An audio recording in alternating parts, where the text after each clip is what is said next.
enabling real-time forecasting of RE, automating demand response, optimizing storage, and also predicting faults before they occur. In short, AI is making the invisible visible and the complex manageable. Digitization too, and we have speakers who will talk about that today, has proven to be a force multiplier, bringing efficiency to system operations, transparency to markets, and speed in decision making. All these technologies are not just about sophistication, they're about impact. Digital twins are allowing planners to simulate the grids of tomorrow today. And perhaps most importantly, all of this is driving down costs. We'll hear from all the speakers today that the future grid must be smart, but it must also be fair, resilient, and ready for all the challenges ahead. I'm delighted to welcome you all to this panel, and we have an August panel here with speakers online and in person. The order that we will follow is that we'll have special remarks by Mr. Saurabh Kumar, who's the Vice President of GIAP, followed by Carsten Kraus, Sumit, Philippe, and Musa, Harish, who's joining us online, and Ogus.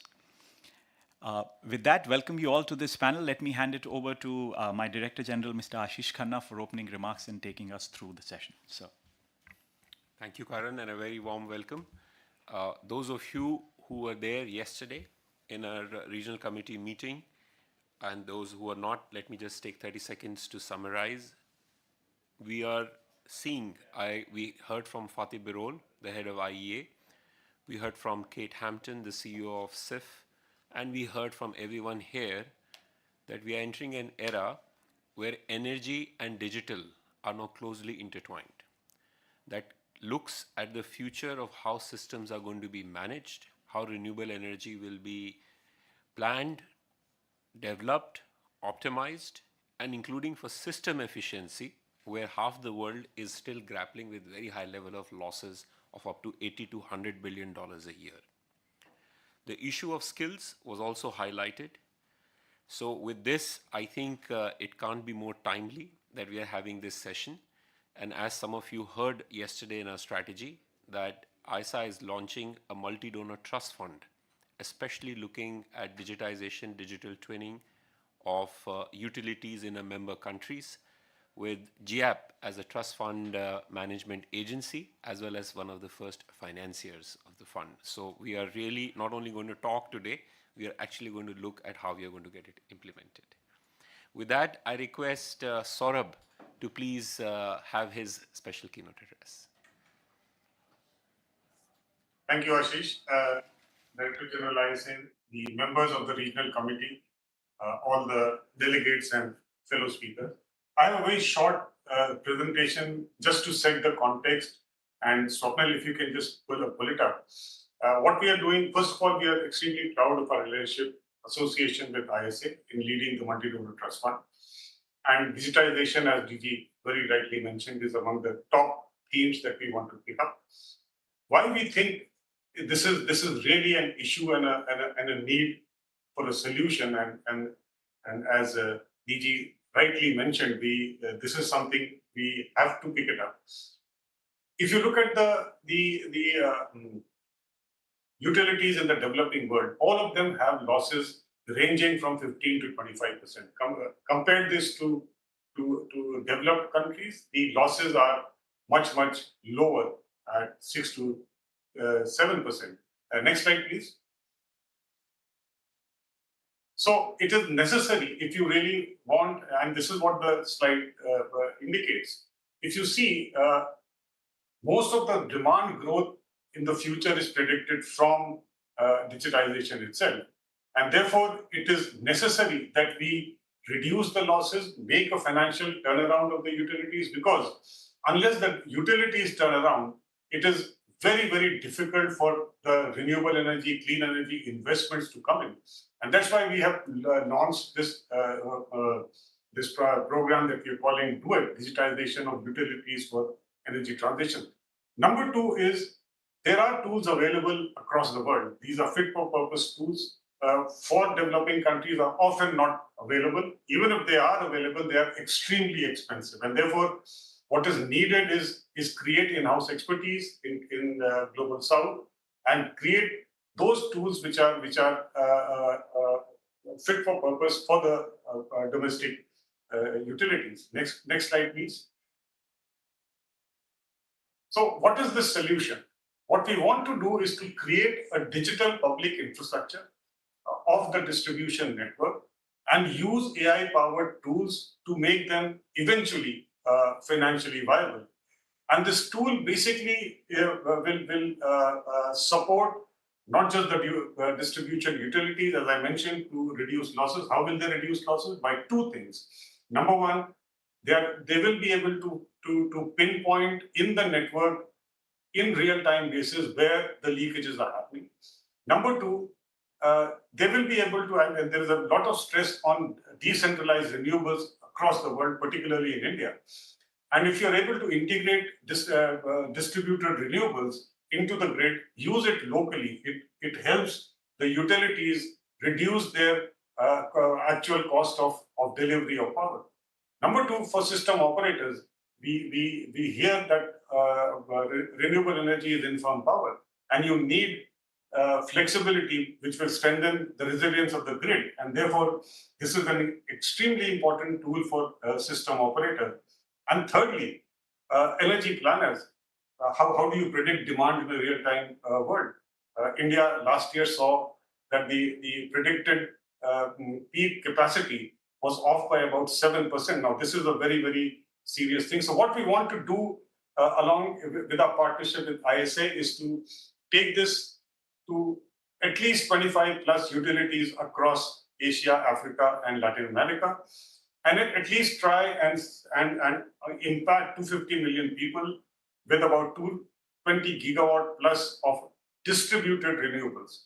And we have already started this work in India. The first digital twin of a utility, first of its kind in India with an AI-powered tool, will be up and running in October this year. We want to then expand this to other parts of India and outside. Third slide, next slide, please. So what is this? So there are four modules that we are putting together. First is digitization of the grid assets. Basically, each asset in the grid is being given a unique digital identity, something that doesn't exist. And this will eventually lead to a digital twin of the network. And thereafter, what we are doing is using the remote monitoring system data that exists is to create a load flow. Because remember, now the grid has become bidirectional. It is no longer a unidirectional grid. And therefore, it is extremely important to know which way the power is flowing, how you can optimize that. And finally, a decision support system based on AI. The objectives are essentially, as I mentioned, how to digitize the grid and create models for simulation, reduce DISCOM deficits and losses, and optimize power procurement, eventually leading to a smart grid. What we expect with this network planning, AI-based, is reduction of aggregate technical and commercial losses, reduction in the cost of power supply, optimal grid planning, asset management, and battery integration. All this will push and nudge the utilities towards being financially viable and also smart. And my final slide, next slide, please. So we hope to build an alliance of partners, technology solution providers, researchers, funders and aggregators, governments and utilities, MDBs. As I said, on the left-hand side, we are already engaged with the utility in Rajasthan to do this. Next, we want to do in other countries, as I mentioned. And we want to take this to other funders as well. Presently, this has attracted attention of the Rockefeller Foundation, Sequoia Climate Fund, but in our partnership with ISA, we want to take this to other, because you need philanthropic capital to initiate this program in Global South. So with this, let me hand it back to Ashish, and thank you very much for giving us the opportunity, and we look forward to the next steps of this. Thank you. Thank you so much, Saurabh. As we are very proud of this relationship that ISA and GIAP are doing, because, again, for those of you who were not there yesterday, this has just excited everyone, because this is the future. This is the future because if you do a very good intertwining of energy and digital applications, not only can you optimize the system, the overall investments that are floated around of trillions of dollars can probably come down drastically if this is done really well. And therefore, this whole debate of climate finance can be very different. And in addition, if it's done very well, and I'm sure Harish and others will talk about, it gives a lot of interface with communities, local, decentralized ownership, and other things as well. So we'll hear more. Why don't we go first to Carsten Kraus for the European Commission? If you can please say what is your perspective, since you are the team leader for this aspect. First of all, thank you for inviting, and it's already very interesting morning what I learned in the previous intervention. So my name is Carsten Krause. I'm coming from DG Energy, and in our team we work on the interface of digitalization and the energy system. You've already heard yesterday that the EU is very much independent on importing fossil fuels. We are spending about 300 billion a year on importing energy, and the more we can produce internally, particularly with renewable energy, the better it is for our economy. We are also facing a lot of European companies are struggling currently because we face towards other areas of the world, our global competitors, 3 to 5 times higher energy prices. So renewable energy are also in the core of our strategy to make energy more affordable, but they're also at the core of meeting climate targets, and the ISA was also set up in the context of COP21, and looking on digital technologies and the role of digital technologies, they are also a way of leapfrogging limits in the energy system, and also to bring to develop a new system that could be based on renewables. So in light of this, from the Commission's perspective, we always look on the digital twin transition. So it's digital and it's the green transition we are working on, and the different work streams inside, maybe much focused on a European perspective, have been summarized in an action plan the Commission published in October 2022.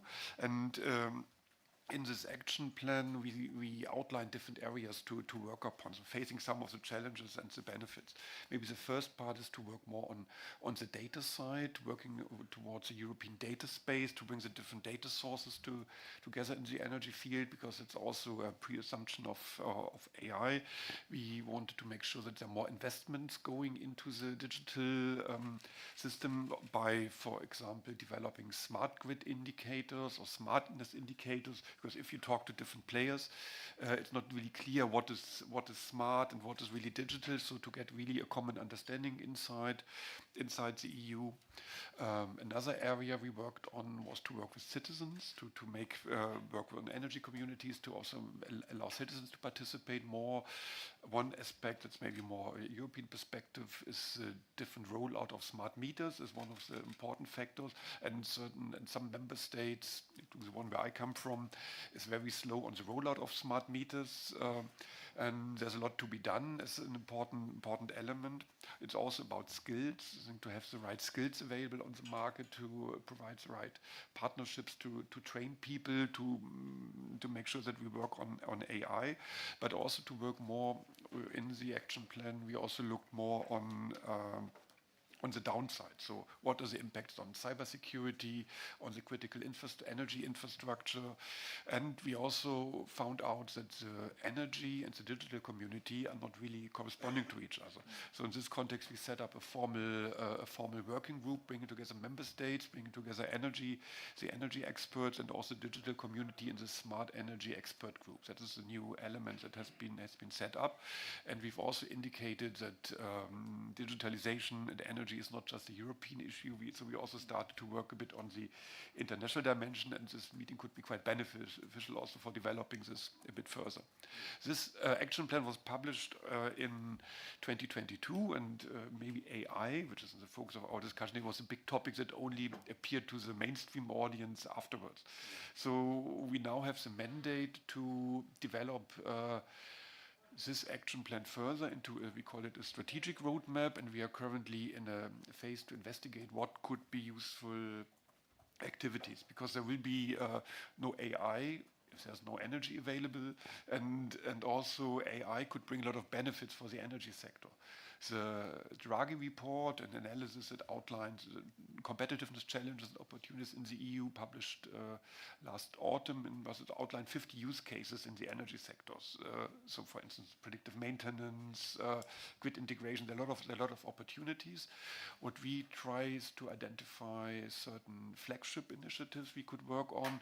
Cases we see are, for instance, the flexibility potential, how to use it on the supply, but also the demand side. Looking on smart charging of electric vehicles, but also on building renovation. There's different ideas we are currently outlining. This new strategy and some follow-up actions will be published by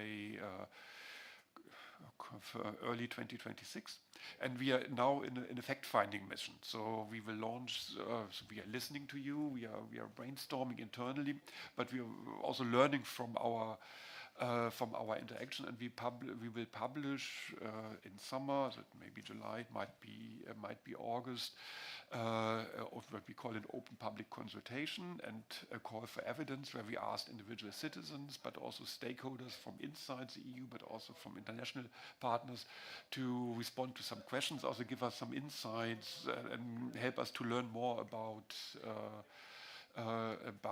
what would be really priorities and what would be a game changer in the area, on the interface between energy and digitalization and AI in particular. Thank you. Thank you so much, Carsten. I think this aspect about you being in a lot more of a brainstorming phase in coming out with an open public consultation paper probably reflects that all the presentations that we discussed here will be shared with everyone. But this is a great area for collaboration for two reasons. One, the nature of digitization and energy interface is broadly going to be the same if you're managing a transmission and distribution grid.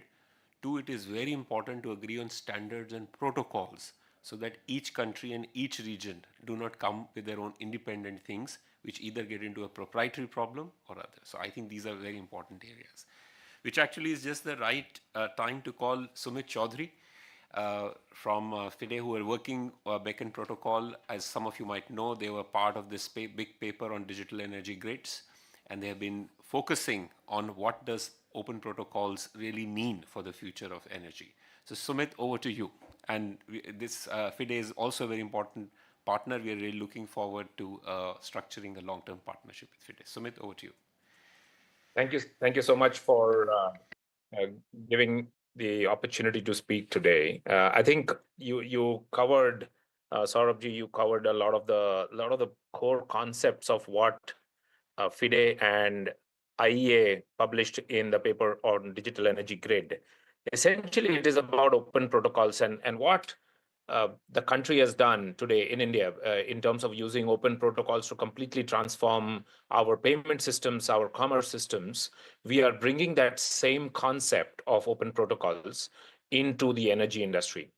The decentralization of energy, as was discussed in the past or in the previous presentation, is also going to allow a lot of smaller players who are going to come onto this ecosystem and allow them to transact on the thing. For that, open protocols are absolutely required. And we all have we have gathered here because we are all agreeing to the concept of decentralization of energy, of shifting from centralized power plants to distributed energy sources like rooftop solar, and allowing individuals and facilities and smaller generators to come and sell their excess energy. And this will require a set of open protocols which are being developed and adopted across the world. And we are at FIDE already setting up a global network of such labs in Singapore, in Germany, in the US, in Brazil, Oslo, essentially looking at how to set up these labs so that more people develop towards this. And this will lead to a concept of digital trading platforms. We today have got some amount of standardization in the generation side or on the transmission side, on the electrical side of the energy industry, but there is very little standardization on the digital part of it. And if we don't have data, no amount of AI will come in. Again, we'll have siloed pockets of AI models coming up. So for us to get very systematic data that is required for AI, we would need more systematic, real-time, common interfaces that are allowing people to share and shift data from one place to the other. The digital trading platforms will allow peer-to-peer transactions, very similar to what UPI has done in India. We are trying to create the UPI for energy. Essentially, that's the goal that is there, keeping it open. And finally, this will lead to a lot more interoperability and scalability, essentially ensuring that different energy technologies, different stakeholders are able to develop to this common protocol. And it is not going to be owned by anybody. It is going to be a collective across the world, which is going to create. It's like the internet, which is fairly open and allowing people to come and use standardized protocols to get in on a permissionless network, and following those protocols be able to be secure, be able to transact, and be able to settle across the different markets. Right now, Saurabhji mentioned one very unique thing that they are doing in their pilot, which is universal identifiers and the metadata that's required. For all of this to work, we need to know who you are, where you are. We need to securely be able to address you and be able to buy from you and sell to you. We also need to know your catalog. So essentially, universal identifiers, creating a digital framework for managing all the energy resources and actors are required. Now, we also need to ensure that all of this is done very securely.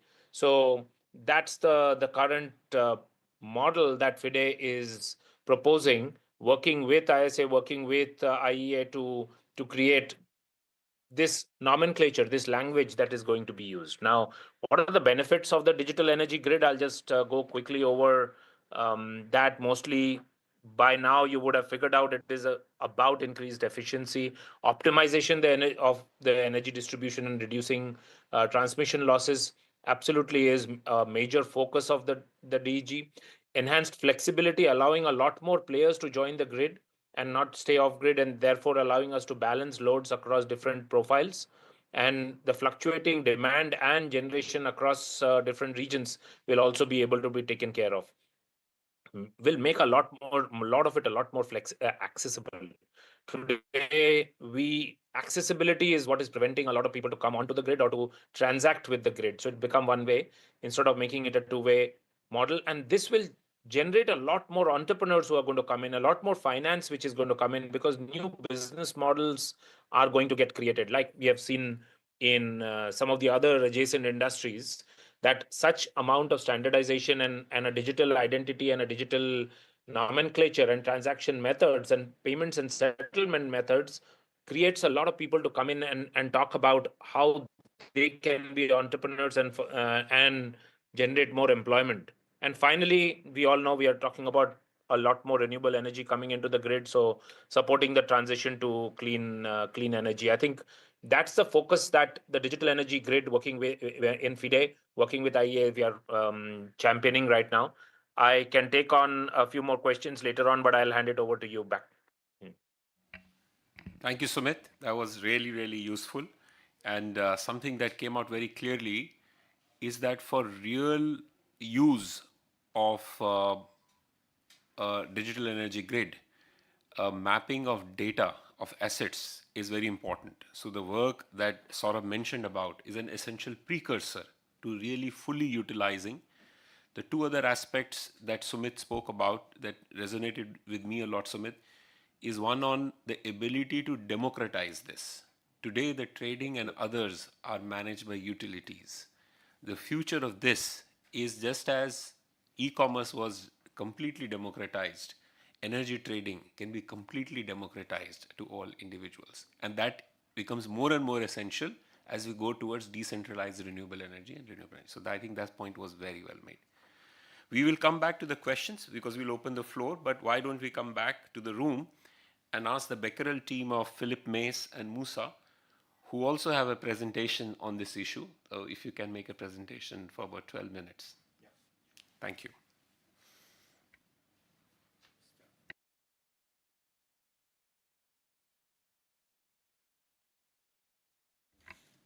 Can somebody load the presentation, please?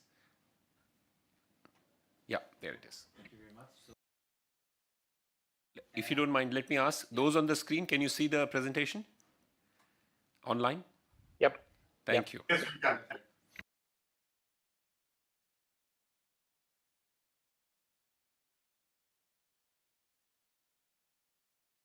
Perfect. So I'm very glad to be here again, and I'm very glad that AI is becoming more and more relevant in the PV industry. And I believe this is not coming out of a vacuum. And I hope by this presentation we somehow introduce where is the relevancy of AI coming from in the PV vertical.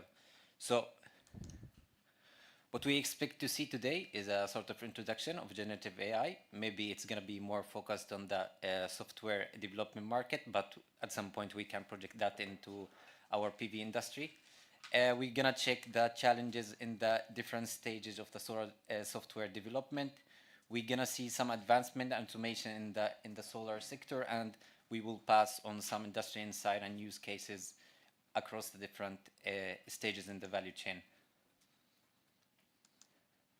So maybe one way to start this presentation is trying to understand, let's say, the potential behind generative AI and behind AI in general in the PV, in the software market, and then we could tell how this can improve also and affect the PV market. So in this graph, we can see a sort of comparison between the amount of spending on generative AI for the current 2 years and for the expected also amount of spending for the next 4 or 5 years, compared to the amount of spending on SaaS at similar stages. Maybe the main insight or the main message we can get from this graph is that generative AI is expected to hit 10% of the total amount of spend in the enterprise software spending, which is, let's say, 3 times more or less the amount of spending of SaaS at similar stages. And I think this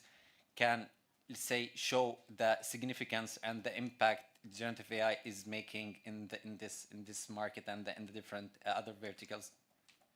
Excuse me, can you explain Gen AI? Yeah, okay. And Also, okay. Yeah, so let's think about it this way. Generative AI is a sort of algorithms it already existed long time ago. Maybe it became more trendy once there was the release or the big evolution in large language models when ChatGPT was released at the end of 2020.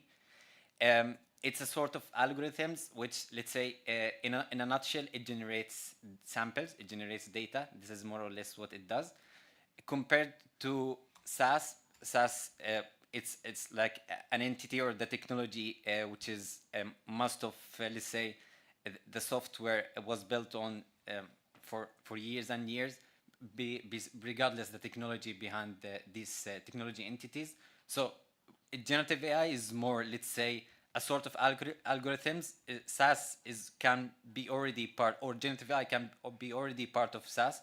But the main insight we would like to deliver here is that generative AI, even though it's just a small portion of SaaS, it's showing that it can be bypassed and it can pass the amount of spending in terms of investment, in terms of penetration in the different industry and in the different let's say developments. And I think that this is just to show an idea how generative AI is huge compared to, let's say, to the SaaS market. And this is some example which is coming from the enterprise software spending. I think we will see some more technical examples, so it's going to be more clear at some point what we mean here by generative AI. So maybe also one concept or one terminology it's been really trendy, especially maybe this is something you pass by on LinkedIn or somewhere, which is AI agents. And AI agents in the context of generative AI, again, are can be defined as intelligent entities which built on large language models, again, the same technology which can model the context of the natural language which human can use to communicate. It's enhanced and supported by long and short-term memory, tools and functions to make actions, and knowledge base to overpass and to overcome the limitation of working on training data. What they do is that basically they operate within a defined environment. So they listen, execute, and report back, and finally disappear. So we're not here talking about UIs or traditional screens, but it just persistent apps which does the job and disappear and leave. And I invite you to take a look on some of the most successful stories in terms of agentic software development. Here we have Perplexity, Cursor, and Replit. These companies offer some very nice production-ready platforms. Maybe 2 or 3 years ago, they didn't even exist. Now they are reaching and achieving billions in valuation. And I think this is another message to show just how generative AI kind of disrupted and affected the software development market. And I hope at some point we will see some similar stories in the PV and the solar software industry. So let's jump back to PV and try to answer this question. So what are the main challenges PV platform face today? First, fragmented ecosystem. So we know at each different stage of the value chain, we have different platforms. These platforms most of the time are coming from different service providers. Either we're talking starting from the manufacturer on the project development and ending up by the asset management and life cycle assessment. And the fact that these platforms are coming from different service providers, most of the time we're talking here about a kind of inconsistent pipeline. So we're not expecting to have a high level of consistency and interoperability between these softwares. Data overload. So we have a tsunami of data being generated and coming out of the different software and platforms at each stage of the value chain. And sometimes it's really hard to extract insights from those data.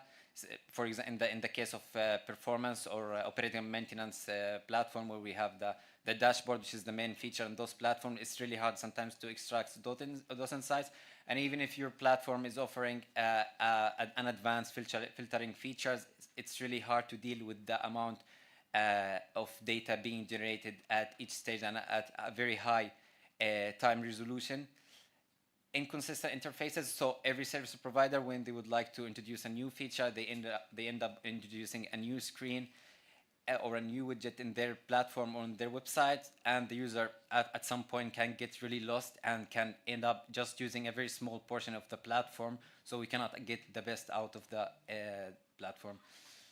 Another question we would like to understand before we state the reality of generative AI from a technical point of view is how much automation we are expecting to be introduced by 2030. So after we conducted an intensive research market where we look on the different stages of the value chain, at some point what we did is basically we broke down the different stages, each single stage, into different tasks and subtasks, and we tried to understand what is the current automation level at every different stage. We can see some different values and different ranges, starting from high, let's say, relatively high values. For example, in the component manufacturing, 50%, which is kind of understandable considering that we have more control in the production line, which is totally the opposite, talking about the construction installation, where we have high uncertainty in the side. And between here and here, the question we wanted to answer is basically how much we can achieve.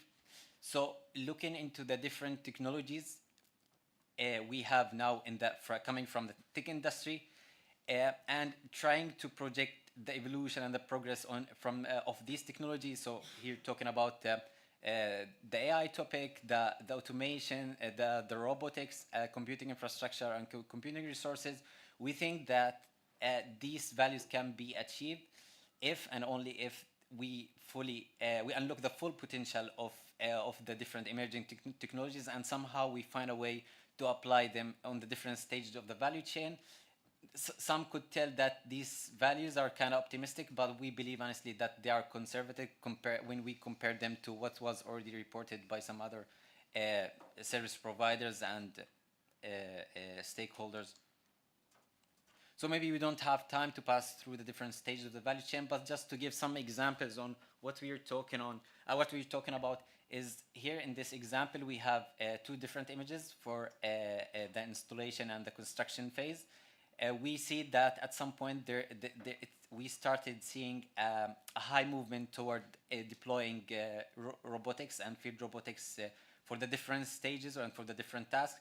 In this image and or in these examples, we have two robots, one from a Chinese company which is operating in remote area in Australia, claiming to be doing a job of 3 to 4 humans. On the other side, we have something similar from an Italian company which is called Factory on a Track, and we can imagine how this can, let's say, increase the efficiency and reduce the cost, and even overcome some limitations and difficulties when we were talking about regulations and safety issues. For operating and maintenance, we have here another demo. This is a kind of combination between multi-agent system, which was what we mentioned before, and field robotics. So what happens here is that we have different agents talking to each other, detecting failures, localizing failures, and connected to a field robotics, which can go and detect the failures and even perform the inspection. So here we see the different agents asking the field robotics to go and check or take an image for the string where the failure was localized, takes an image for the front of the string, detects nothing, takes an image for the back of that string, detects nothing. The inspection agent is asking the field robotics again to check or to perform an advanced or thermal inspection, detects a hotspot here. What happens after is that a hotspot is being detected, a ticket is being issued, a report is generated, and the operator is notified. Here we totally excluded the human from the loop, so we have no human in this specific practice or example. And this kind of examples usually takes from 1 to 2 weeks to, let's say, from the phase of detecting the failures until the ticket is issued. In this example, we're talking about minutes order of magnitude. Another demo we have here is a conversational agent which is connected to performance data and energy prices and having a dialogue or a conversation with an owner of a residential PV system. So the owner of the residential PV system starting by asking the agent if he can give him the status of his PV system. The conversational agent coming back by saying that I will give you or I will deliver the insight you're asking for, but you just have to tell me how you would like me to deliver those insights. The user is not an expert, so he's just asking for some, let's say, images or high level language insights. So the agent's coming back by images with a thumb up and cloudy images representing the weather condition at that time. And the user is even having a follow-up question asking for whether he can use one of the appliances, considering that this conversational agent has access to the energy prices. So the agent can tell him that maybe he should wait, or it's better, considering that the production of his PV system is not that high, it's better to consider for using this appliance for later stages. So here, the main message is that we didn't have to use dashboard to deliver the insights, so we bypassed complexity, and at the same time, we still can deliver some deep insights to the different profiles of users. The final demo, I hope we're not running out of time. Maybe this is, let's say, the previous example was more into residential or commercial or mid-sized PV system. Here we have what we call data diffusion. So this can be really useful in utility scale practices and examples. So here we have an operator talking to the solar body, another AI agent, which runs over different platforms and different structure of data. It can communicate vocally using voice notes or even some live calls with the agent, asking again if the agent can retrieve the tickets or the last tickets it was inserted in that in the digital twin of the PV of that PV plant. The solar buddy is coming back, retrieving the tickets or what he was asked for, giving some more information about that ticket. The user is even asking whether he would like to understand what is the source of this is failure, asking for an image of that specific ticket, and the agent coming back with that, retrieving that image. And finally, can even, since considering that this agent has even access to more and more data, the user is asking some question about some of the asset in that PV plant, and the user can, the agent is coming back with that proper answer. The main idea from the data diffusion example is that in this specific scenario, if we would like to retrieve the same information, the user would have to deal with different platforms. So we're talking about an asset management platform, a monitoring or operating maintenance platform, performance platform.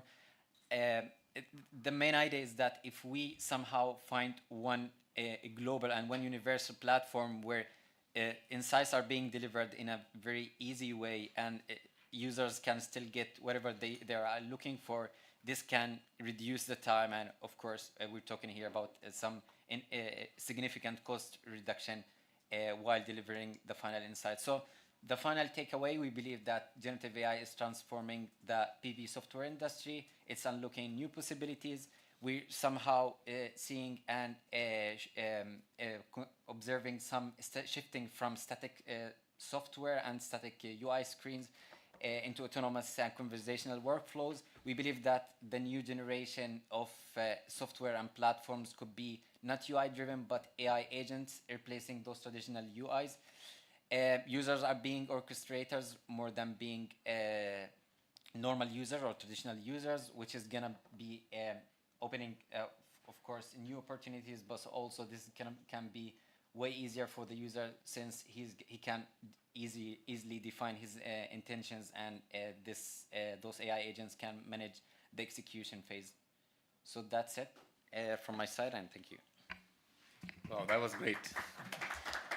Nothing like seeing some of these great tools. What is fascinating, and I must admit, it was not planned that well, but it's coming out so beautifully, that look at all these applications that are happening on the entire chain of solar PV plants, right from installation, operations and maintenance, assets and trading, requiring some kind of an open protocols, which was what he said, can it be shared, which is what Sumit was talking about.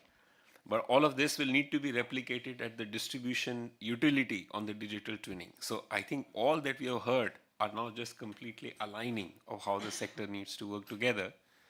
And that actually leads very wonderfully well to our next speaker, who will say, what do the consumers really mean or need in terms of this technology?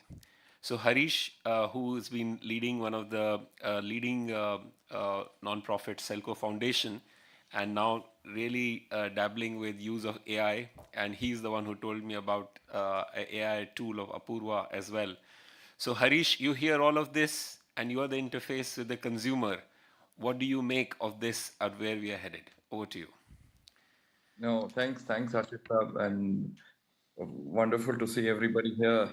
So let me take from the demand side and start there, and so how we are using AI, and then I'll come to your larger point, Ashish Saab, about how we look at from an energy perspective. And so think, I mean, just to give an example, like in 1990, when India said that 70% of the buildings that will exist in 2035 have not been built yet. This was a 1990 report. But in that report also, it said that India needed 200,000 more post offices. So the question was, at that time, somebody would have designed the post offices, cement, buildings, and also the energy requirement for those post offices, right? Now, with the disruption that happened in terms of email, the disruption that happens in a DocuSign that we all sign when we use PDF, that has lessened even the business of FedEx. How in 2035 do we look at services rather than infrastructure? What would be the services that will exist in, how can we replace many of the infrastructure to services by 2035? giving to the same examples, when people say we need H number of PHCs to happen, and if I use AI, for example, and say, can you give me a scenario that I reduce the travel time of tribals who have to travel 2 days, losing their labor laws for for basic medical services.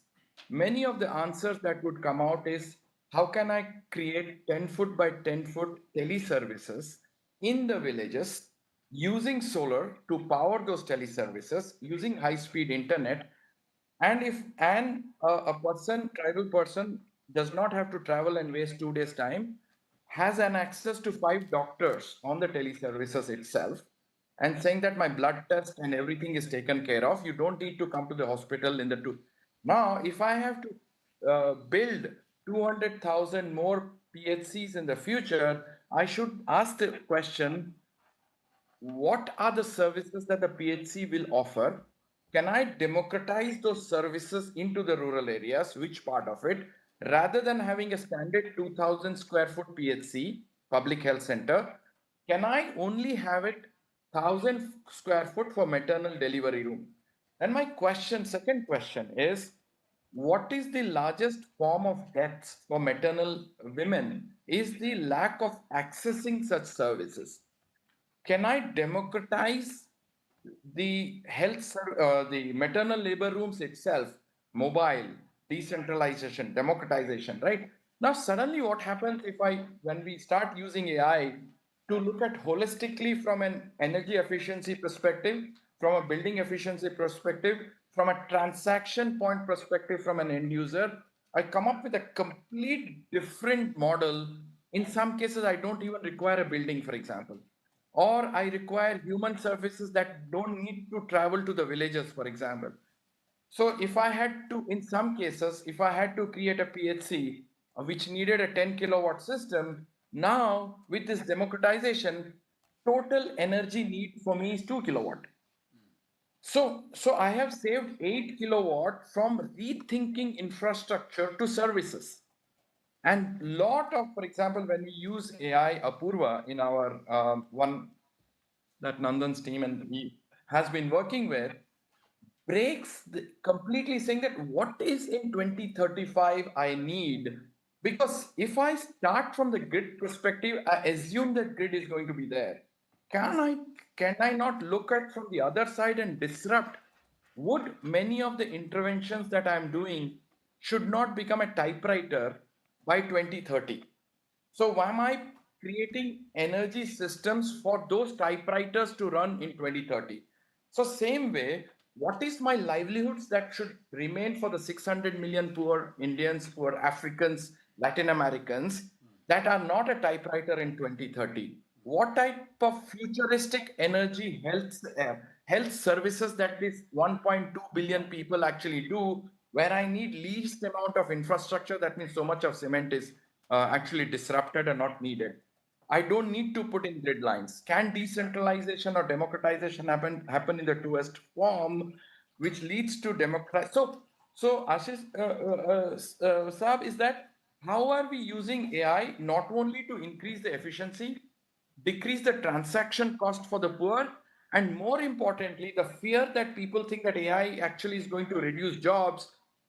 We believe that AI is actually going to increase jobs for the poor in many of these developing countries, provided we take a systems lens and from an end user centric perspective. So we've been using AI to model, to implement in Meghalaya, in Manipur, what could be the future health system that could look, how much less energy do I need to know? How do I lessen the transaction cost of a rural Meghalaya farmer to travel?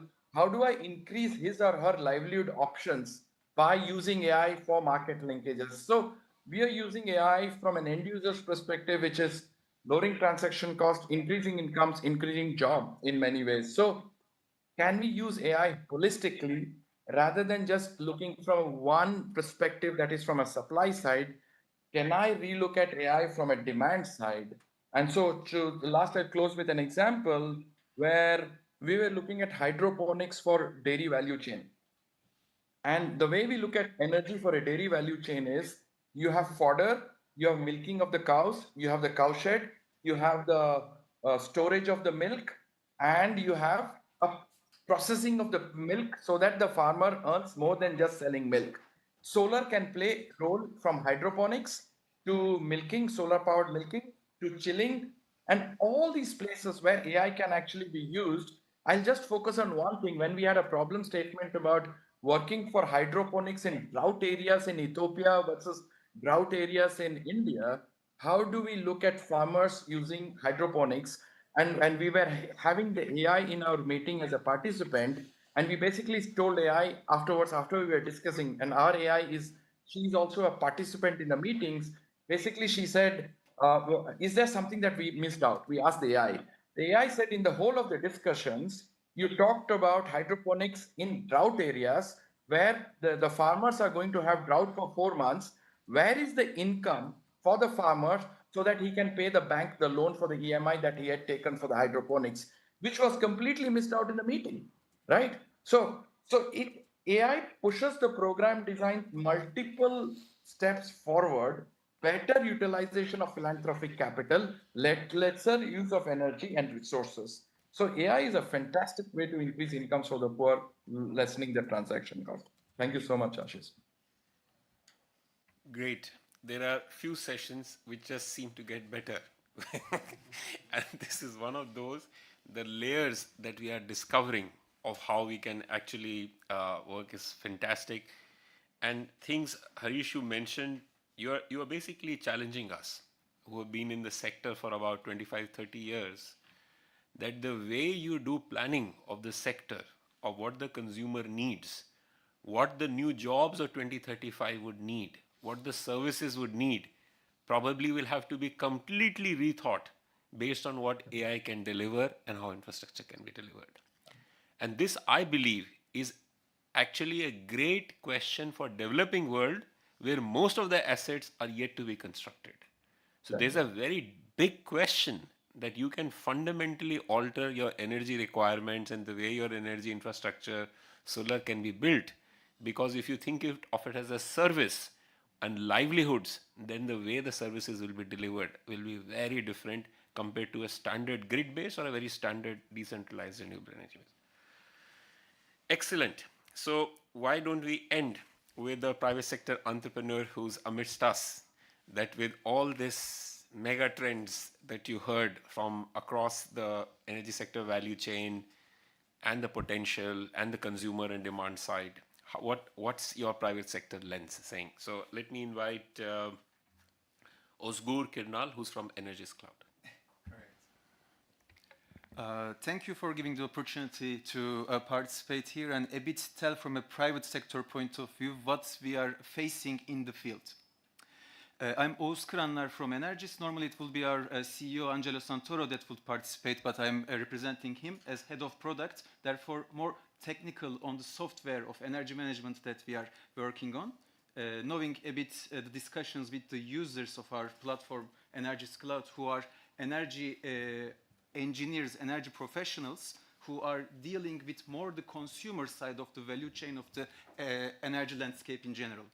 Meaning, when it is more the generation or the grid part of the landscape or of the value chain, we are seeing everybody involved in this field being engaged into energy. Therefore, when we talk about digital technologies and usage of AI, where you need to use it for your productivity, and in this it does bring the productivity and efficiency, the adoption and the usage of it takes place faster. But when you approach more to the consumer side, as we also heard previously about, for instance, advanced flexibility integration from the distribution part of the grid to taking actions on adapting the renewables as decision maker who are willing to do the financing in the consumer side, we are finding a difficulty where energy as a whole is becoming a concept that is not very familiar to the people.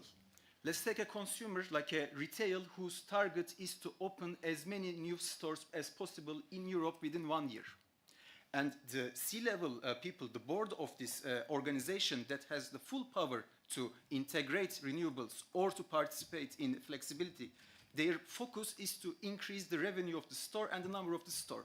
Energy is well accepted cost, like a payment of a tax, it is welcome. So how do we deal with this part, with engaging people to this decision making to leverage this technology? Today in Energys we have around 60,000 buildings with many, many organizations, mainly private, that are running these buildings. And they have a lot of integrated production, typically solar, that's in the buildings where what you find the most. And we have the opportunity as the software provider to not being integrated in their decisions, but being the observer, because we are sitting behind the data. And we are talking with these people who take these initiatives, and therefore we see an organization that took the engagement to the energy field better versus worse. The ones that, the countries that better policies are in place, the countries that not as good policies are in place. And here I will refer to the example of the smart meter deployments, to skill or the training of the people that should engage with energy. We see the differences. And there, traditionally for the last 10, 15 years, commercially for sure for the 10 years, there have been certain use cases that AI can bring with digital technologies when the data is available. So maybe it will be better to move through digital technologies and AI, because one comes first than the other.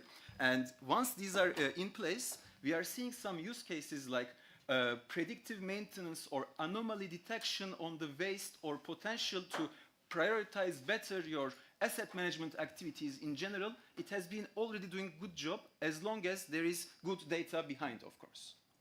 But what we see in the consumer side, as it is coming with the Gen AI that we discovered together with some demos here very well, is that when you convert these concepts like anomaly detection, you have had an expected consumption, or some inverters are not working now, type of information that has been there that were generated with AI through machine learning, now with Gen AI is becoming conversational.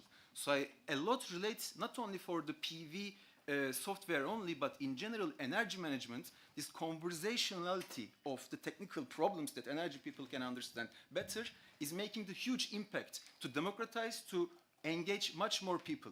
Because in particular in the energy savings part of things, or using renewables better in distribution grids, is a lot operational. And those operations are made by typically the store manager, who either ignores the message that is coming from the energy manager to him around their PV problems, or accepts and prioritizes it next to the revenue he has to make to the store. So if you send him an alert saying you have a problem, versus if you send him an alert saying I see a problem and possible cases of that problem is because at that time this maybe happened, I suggest you to contact this person and for sure your problem will be fixed. Complete different story to make a conversation around how people should engage. This being the operational part of things, and next to that comes how you engage C-level decision-making people in these organizations to make the right decisions in general around energy, not only AI.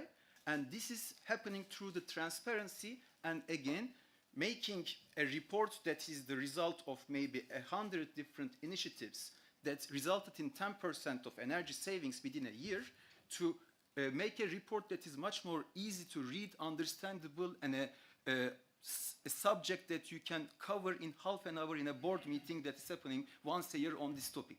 So that's where you are engaging, and the conversationality of the AI in this case is very powerful. And what we see at the moment out of the 60,000 sites, currently we are doing certain tests about how the data that has been collected throughout the years, but not only the numerical data, how much you are producing or consuming, but also what people have been doing for while that consumption and production were happening. When you put these two together, you are getting a lot of insights to the decision makers. Actually, all these years, the work that you put in place were good or bad. So the engagement will be critical to, or leveraging AI for engaging more will be very critical to our perspective. Thank you, Oguz. I think, again, a very interesting perspective, especially on this part of conversationality. I mean, I myself was quite blown over when I was told how the technology for voice and even emotions to capture AI data is just going up by leaps and bounds. So that is quite, I think a good discussion is great when we can come out to some very good next steps, because I think this conversation is great, but it will be good to focus for next 20-25 minutes on what would a good next step with all of us around mean. And let me put one question, which is, what would a platform for collaboration across AI and robotics on entire solar PV side, as we heard the Becquerel report, on the desire to have open source protocols by Beacon, in which they are now putting up labs all over the world, to what Saurabh mentioned about the need for digital twinning as an essential data, but also on a decision support system. And of course, combining it with a demand side, which is what Harish is saying. Don't just automate the existing asset, think about what kind of asset you would be needing in future. Now, this is a very complex question because different pieces have to come together. So what would a platform approach for bringing all of this look like? And what is it that we, since we are a lot of us in the room together, a next step may look like? Do we focus on creating a platform? Is there an existing platform? Should we focus on a geography? Should we focus on sequencing it? But it'll be good to deliberate on that. May I ask Saurabh for you to first opine on this question, and then we'll hold it open to the panelists. Thanks, Ashish. I think you've laid out the elements of that platform. So I will add just one more thing to that. Is a regulatory and a policy. Sumit mentioned about the UEI kind of a thing, United Energy Interface, which is kind of replicating the great example of UPI in energy. The problem lies in the fact that the regulatory architecture in India does not allow and support the peer-to-peer trading so there has to be a lot of regulatory unlocks also as we move along, and I completely agree that there has to be a platform approach. In fact, I'll go a step further and propose to this August group that can we create a global mission which ISA can anchor, because it needs not just policymakers and regulators, but also technology providers, AI providers. You also need philanthropies to come together. We also need the demand side, as Harish very rightly mentioned. So it's a complex set of actors that need to come together under one umbrella. There are issues of which Sumit rightly pointed out about interoperability. How do you capture data? What are the standards for data capture? What kinds of use cases need to be taken up? And so on and so forth. So there are a lot of work that needs to go in so far as creating this global hub of knowledge and also application is concerned. And therefore, I feel ISA perhaps is the best placed organization, particularly for Global South, which can create this global mission and drive this mission through various partnerships. You have demonstrated today the way you have put together a set of actors from diverse fields. So my submission to this August group is to consider a kind of a global mission-based platform, and we will be very happy to be a part of this and take this forward. So let me, with this, hand it back to you, Ashish. Thank you, Saurabh. Sumit?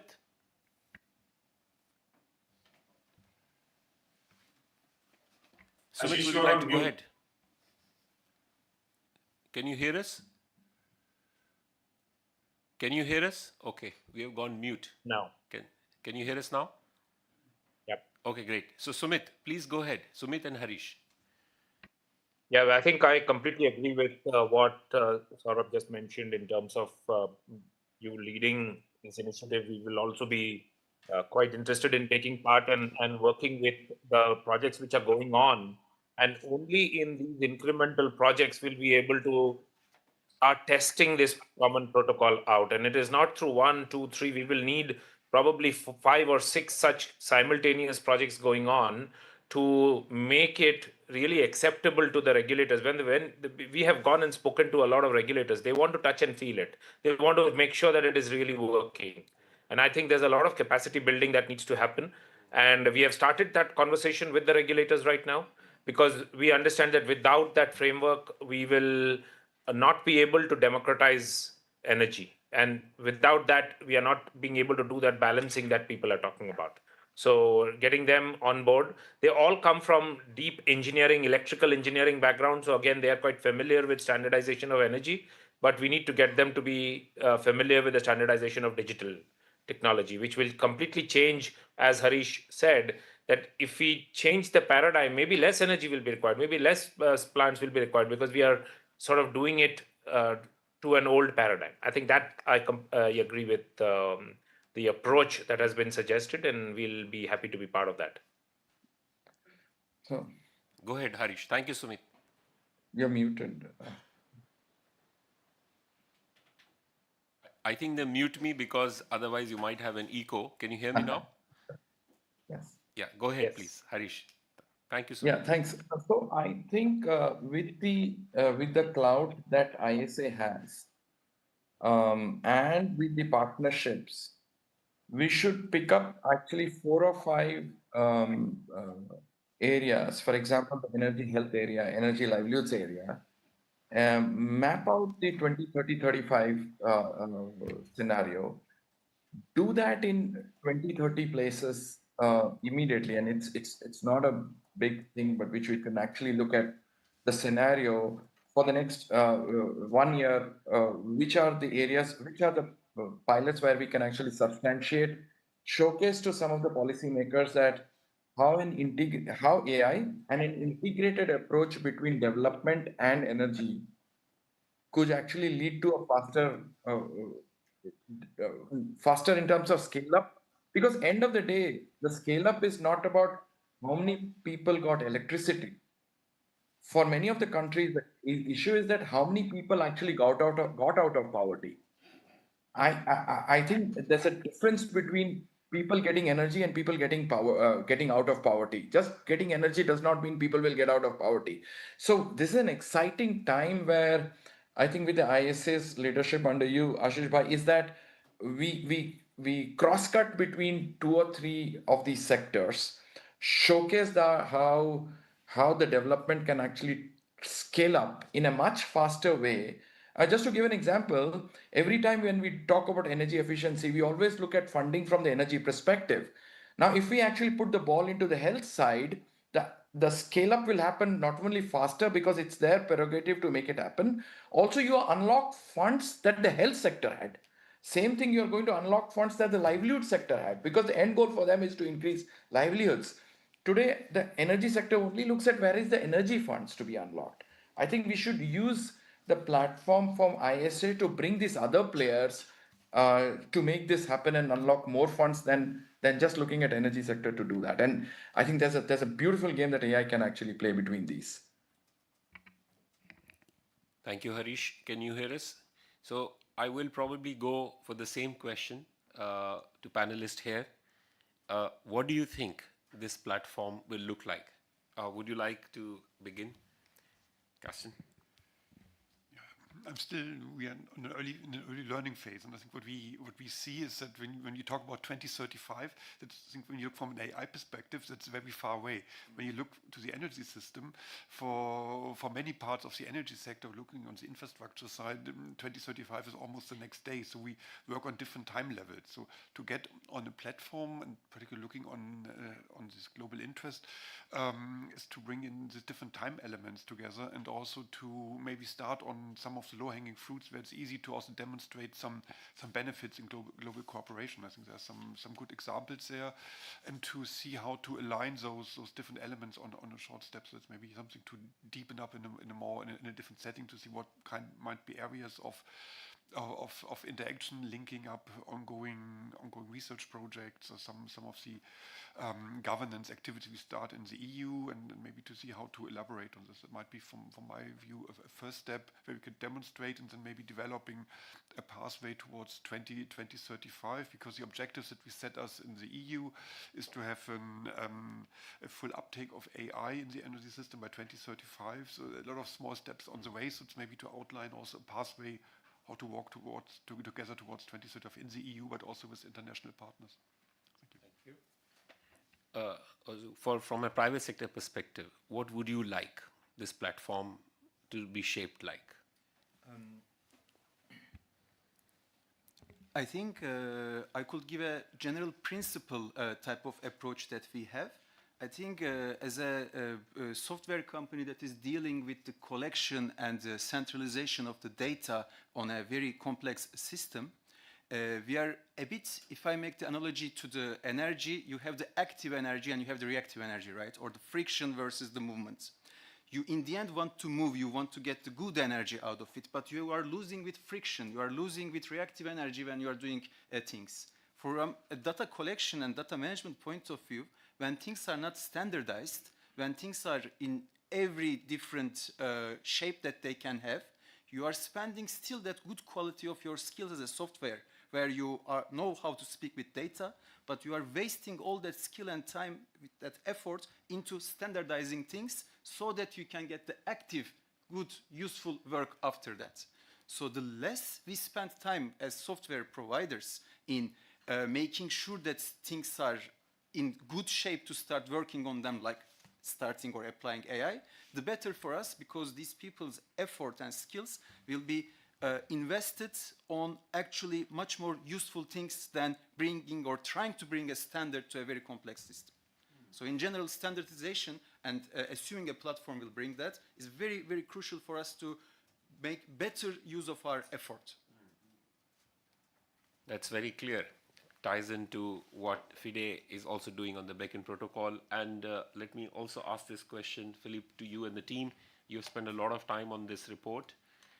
What did you feel would help the industry accelerate this? Well, I think a collaboration led by ISA would be very useful in also setting up priorities, because we saw that, I mean, we don't only expect, we know it's going to be extremely disruptive. AI, generative AI, among others. It will impact the entire solar PV sector, solar PV value chain. It will impact the energy sector as a whole. But how do we define priorities? So, and linking with the demand side is a great way to do this. So where can it bring the most benefits? I mean, there are the question of low-hanging fruits, that's one thing, but also where are the real benefits, where are the real needs, where AI can solve issues, helping democratize access to energy, but also access to some services like trading you were mentioning earlier. So I would expect such platform to help guide the entire, the efforts of the industry on how to integrate AI the best way. Great. So I think there's a common theme coming here, which is that how do we bring everything together as a holistic piece of different elements? And there we are planning to do a big analytical report on what would AI and energy interface look like for the utilities. So what Saurabh mentioned, what Sumit mentioned, open protocols, what does it mean for efficiency and automation on the generation side, and then on the demand side, we are thinking it's very important that everything comes together as one big analytical report that is actually presented to the highest policy makers on what is the potential and what kind of prioritization are needed, including regulatory unlocks, standardization of protocols, some kind of a sequencing and a pathway. I think that's something that we are feeling it's very important, and that's something over the next 8 to 10 months is one of our priorities. Because this is something which is very important for influencing the policymaker. Think it is important and make sure standardization is done for you don't get into a problem later on, and also some bit of regulatory changes and demand side that is needed. Then our platform on MDTF that I began with is very important for generating case studies and use cases. A lot of you spoke about use cases. I think we must continue this conversation. We'll try and have this conversation in every regional committee we go, because this is what the world has to go through, including in Africa, which needs help on digital leapfrogging, as you heard me say yesterday. And it will be great to think, how can we generate a compendium of these used cases, because it will be a lot of learning by doing. So that's, I think, the second part that will be part of this global platform. Of one side is shaping the agenda, influencing to the reports. The second is a lot of use cases through a lot of pilots. We want to work, as Saurabh mentioned, in 25 utilities in 10 countries over the next 3 years, both good ones and bad ones. And I think what I'm taking from this discussion is we'll need to work very closely. I don't think ISA needs to coordinate. We are just the conveners. We are not the owners of this agenda. We see our role as conveners. So if FIDE with Nandan and Sumit, others are already having labs, how do we continue to talk and coordinate so that this piece of open protocols being absorbed, digital twinnings being coordinated, the demand side being done? I will ask one last question, and I think maybe you should have space for questions from others. One problem I have seen is creating skills and companies that can come up to shape the agenda. And that's something Saurabh knows really well, that there are hardly entrepreneurs who are willing to take on the digital twinning agenda. I would like to throw that question also to the panel. What will it take? Because frankly, I think, as some of the panelists have very clearly said, and we heard IEA say that yesterday, we have either electrical engineering professionals, economists, or digital people. There are no combinators. But we are getting into a place where we are really needing skills who can be great programmers, but now understand energy. Or people who just are not energy planners, who only believe in grids, but can really understand.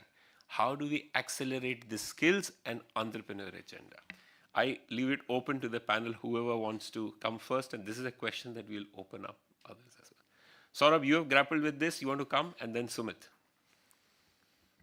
Yeah, thanks, Ashish. You're absolutely correct. And our belief is, so far there has not been a demand for these things. I mean, for example, in Rajasthan that we're doing, the first such instance that is happening in India.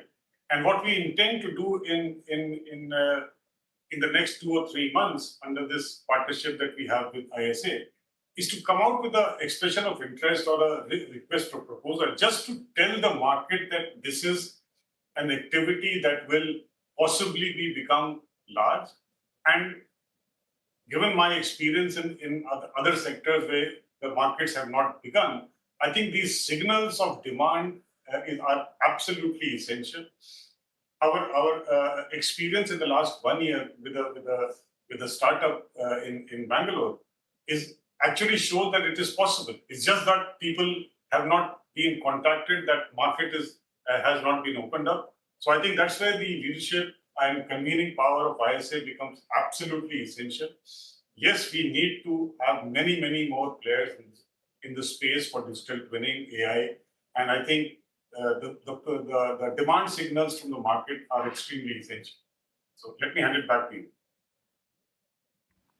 Yeah, I think the conversation that you were having, the people with skills in energy as well as digital, AI, and policy. I think that's the overlap that you were looking at, which is a three-sided overlap. Even if you can get two of them going, you will have people producing quite innovative solutions. And what we need to do is to start working with the universities. Like what we are doing is we are working with NUS in Singapore, or working with Stanford in the US, or with Cambridge and Oxford in UK, and creating these labs where we are going to work with these universities to create these people. Now, we obviously have a couple of people that we work with here in India as well, but mostly this it's a global phenomenon. It's not just that it is these people are available in some market.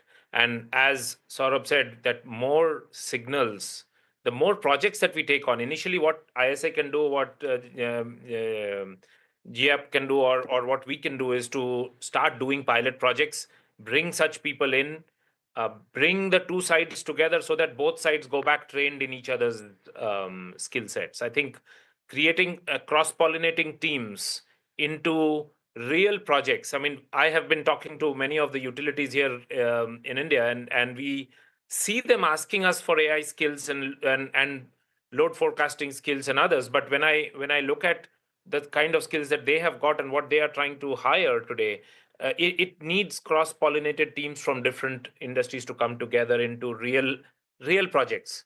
We can't do hypothetical projects because we have done enough of those.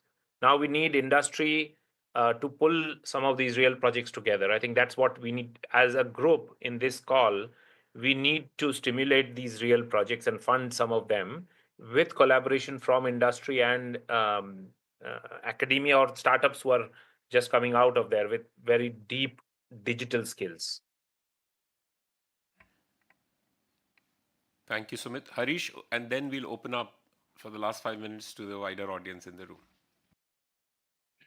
So for me, what we are trying to do is, for example, if there is a cluster approach, for example, in Bellary region, there are multiple clusters of Bellary being in North Karnataka, around 400 kilometers from Bangalore, where people work in 45 degrees centigrade on puffed rice, etc., and other high temperature need areas. What we're trying to do with an FPO is, can the FPO actually own the microgrid in those areas? With AI, we are not only using the energy department for the future, but how do you relook at the building design for puffed rice, the building design for the cook stove, the building design, and the efficient appliances that are needed for the lathe machines as well as the melting furnace, right? So it's an integrated approach using the Karnataka Gramin Bank as a financier for this.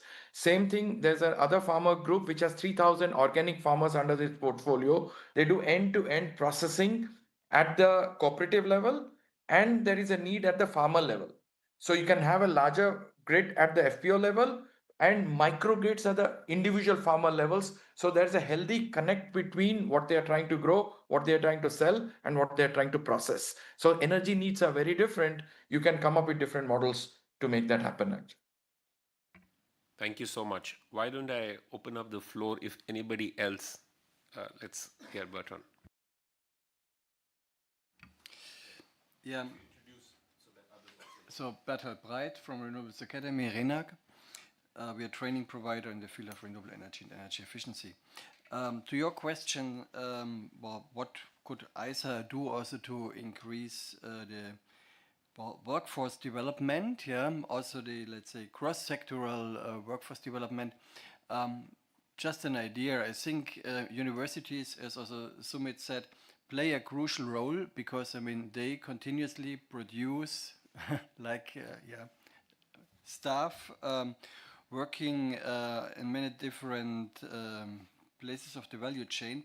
So I think ISA could encourage universities from its member countries to increase and incept elective study courses into the existing programs. So there's no need to create something completely new. Yeah, but for example, if electrical engineers would have the opportunity to choose an elective which is called, let's say, green energy economics, yeah, or they learn about digitalization, yeah, then this would be a huge progress, yeah, because then once they graduate, they already bring this, which is also needed for the university, for the industry, and also they can then go to master theses which are in collaboration with the industry. So it's no need to really change completely university programs, but you could add specifically a lot of electives to universities who are, who would like to do so. Thank you. Anyone else from the audience who wants to come in? Yeah, let's go ahead.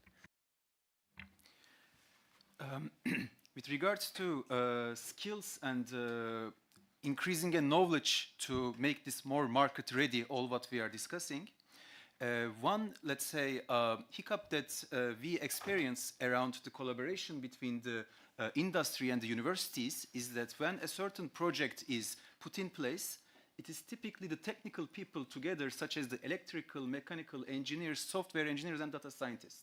But at the end of a big project like this, the use cases are very well put in place. But when it comes to the market aspect of it, it's somehow usually being ignored, or it's less important. So I think if we had more collaboration where, for instance, that project is also a subject of a marketing PhD study, and the behavioral science in an energy community project where we check gamification if it is working better, which is completely different to the core of what an electrical engineer or a computer science PhD person would know, but it's very essential for adoption through the people. So this interdisciplinary, I think, in financing of the projects is also an important element. It's an excellent point. Yes, please, if you can identify yourself. Yes, my name is Eugenio Longo. I work for Tata Consultancy Services. So from this meeting, it is very clear that all the elements of this eventual platform are there, right? It's true, there might be skilling issues and inter-fertilization between skills.